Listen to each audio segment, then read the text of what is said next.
First, allow me to introduce myself. My name is Judge 1,000 Years. Some people call me Judge Better Must Come. I am from Africa, and I come to try all you politicians for selling out black people.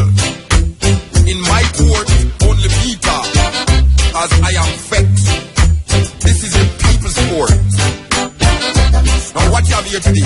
Well, Your Honor, we have defendants, Senator Sankey Singh and the Senator Change Your Mind. Also here is Mr. Religious Belief, but I think we shall deal with the senators here at a later date. We will deal with religious belief. All right. Politician Sankey Singh and politician Change My Mind, you are brought here for tricking black people by promising them good living every 5 years. You have been selling out black people to foreigners. Your Honor, hush up and not finished yet. What you want to do? Promise me to? I see the rich getting richer and the poor dying. Your Honor, fundamentally, if I might say something at this point in time. Shut up! This is a people's court, and I'm not allowing any politicking here. If you disturb me again, I will give you 1,000 years for contempt of court. You are also charged for charging people too much taxes because of your mismanagement, spending money then taxing the people for it. You keep borrowing money from the IMF and the World Bank in the people's name, continuing the oppression of black people by the same colonial masters. Why you can't learn? No so-called third world country have been able to break loose from these money hogs. You have black people in a vicious cycle. If it wasn't for me, black people in this country would still be worshipping the Statue of Liberty. Well, tell me how come you change your mind now? Shut up! What you trying to do? Confuse the court? I am giving you both 1,000 years on the first account. From 1938 until now, you have been dividing black people. You're promising the people them right back into slavery. No. The only thing you have been truthful about is your thing about out of men one. Your Honor, that was taken from my Uncle Sam.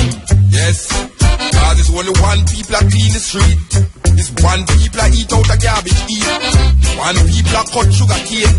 One people in the sun and rain. And one people that tile.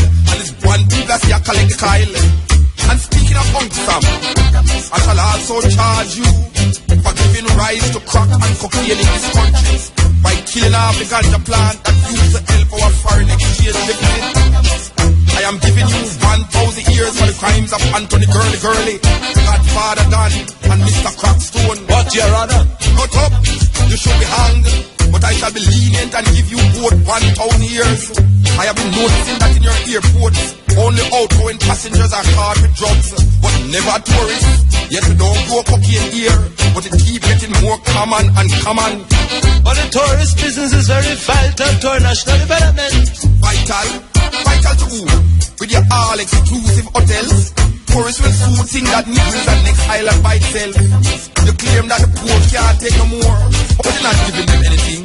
I see more Benz than Lada, and I hear that a car that costs 20,000 in Miami costs 800,000 here. What you do with all those extra money at customs? You keep talking about tourist harassment. What you call what them doing with Jamaicans in foreign? Every day they're talking about Jamaican posse. Your Honor, as you can plainly see, when I was in power, things were going to get right. I had all the white people with money on my side. All the brown people were starting to feel as if they were living in Miami. But what about black people? Well, as I was just getting around to them, I lost the elections, Your Honor. That is no excuse, Your Honor. Before him, black people were getting very self-sufficient. Brown people were starting to acquire homes in Miami. That is because they were running away, Your Honor. White people started to say, I and I. Your Honor, if it wasn't for him and his black ideology, we would reach much further. Your Honor, he never have poor people on the mind. That is why we're having so much trouble now. Your Honor, it's him change, not me. Your Honor, him have a party